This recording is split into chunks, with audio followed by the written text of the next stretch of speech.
What is up, folks? Sorry, I am 23 minutes late. Client calls ran over. But I am here today to help you with 4 rookie mistakes that people make when looking to start losing fat. Alright? And how do most people start? Probably just by going to Google, how do I lose weight?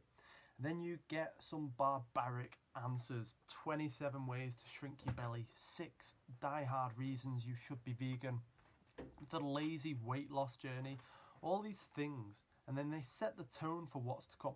So maybe not what this is about, but you should ask Google some better questions in the future, because we know how Google works. We ask it and it gives us exactly what we ask it. Whether it's true, whether it's false, it doesn't matter. So 4 mistakes that rookies make. Number 1, wanting shortcuts. Any product that promises weight loss is a lie. So whether this is teas, coffees, aloe vera, Herbalife, whatever. Because what this essentially does is this puts all your hope for weight loss and fat loss in that product. Okay? So when you come off it, what's going to happen?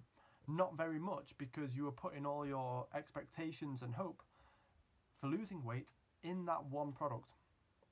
And not only that, there isn't a single product on the market that actually gives you weight loss. Weight loss can happen while you're taking these products for sure, but I guarantee you 100% you are not losing weight because of this product.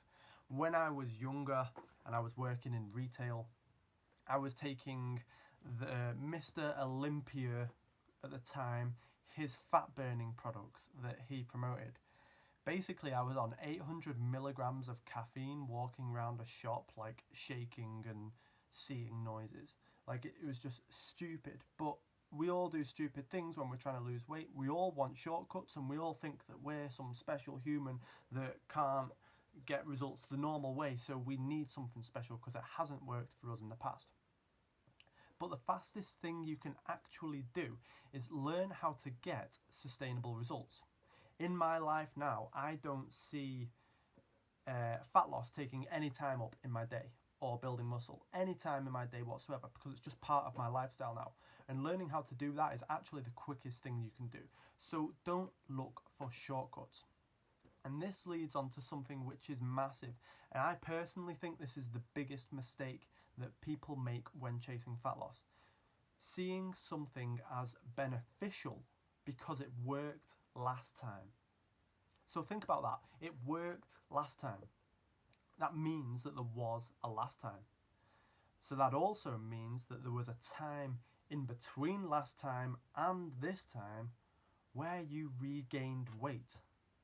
So even though it worked last time, that means it doesn't actually work for you because it's sustainable. If it worked for you, you wouldn't need to do it again, right? So you need to find something that's more sustainable. So seeing something as beneficial because it worked last time is what I think the single biggest mistake anyone can make. Slimming clubs and places like that rely on this mentality. They rely on your failure to keep going back and keep going back and keep going back. So be aware of that, right? It happens everywhere. People rely on you failing to have a successful business. So look at what works in the long term, and then you'll be in a much better place. And that will immediately eradicate shortcuts. It will immediately eradicate seeing something as beneficial because it worked last time. Thirdly, now we're talking about some good stuff, okay? We've got those out the way.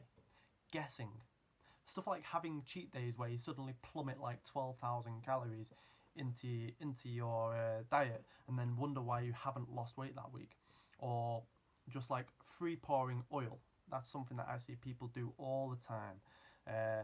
And when I say I see people do it, I don't mean I'm standing in people's kitchens, because obviously I'm at home. But what I mean is it happens regularly, all the time. People just free pouring oil like it's nobody's business. Like, how much peanut butter are you putting on your toast? Or stuff like when you are logging a sandwich, and let's say you're actually using MyFitnessPal and you've had a sandwich. You type sandwich into MyFitnessPal and it gives you a sandwich that's 200 calories, and you're like, I like the sound of that. My sandwich was 200 calories, but actually yours was 457. Okay, so there's a load of different ways where we can eliminate guesswork, which is going to help massively. Unfortunately, fat loss and weight loss isn't a guessing game. You can lose weight without counting calories, but rest assured, your body is still counting them whether you are or not. So the more that you can eliminate guesswork, the more successful and the more predictable your weight loss is going to be. So there might be a bit of a learning curve initially with that. Just get right in there. Just get right on MyFitnessPal and get logging everything. It will be a learning curve at first, but soon it will be fast and it will be smooth. Okay? Fourthly, another quite common mistake is eating healthy or clean eating. So like dairy-free, vegan, graze boxes, which are like 300 calories a pop, protein nut butters, which are basically just nut butters with the word protein added to the jar, gluten-free foods. I remember a family member of mine years ago who ate a full gluten-free ginger cake because it was deemed healthier than a normal ginger cake, even though there's no gluten in butter or sugar. So it was literally just a normal cake pretty much. Then like light foods. So all these things that you see as healthy, and you might think that suddenly you're eating healthy because you're eating dairy free and you're eating graze boxes instead of a Snickers bar, or you're eating like lighter crisps instead of your normal crisps. But just know that maybe some of these lighter crisps are actually higher in calorie than some other normal brands. Okay, so there's nothing wrong with having a nosy on the back of ingredients. I know at the moment you're not wanting to spend a lot of time in supermarkets and like check that and check that, but maybe just a few products each week or however often you go shopping, and see if there's any lower cal versions of what you have.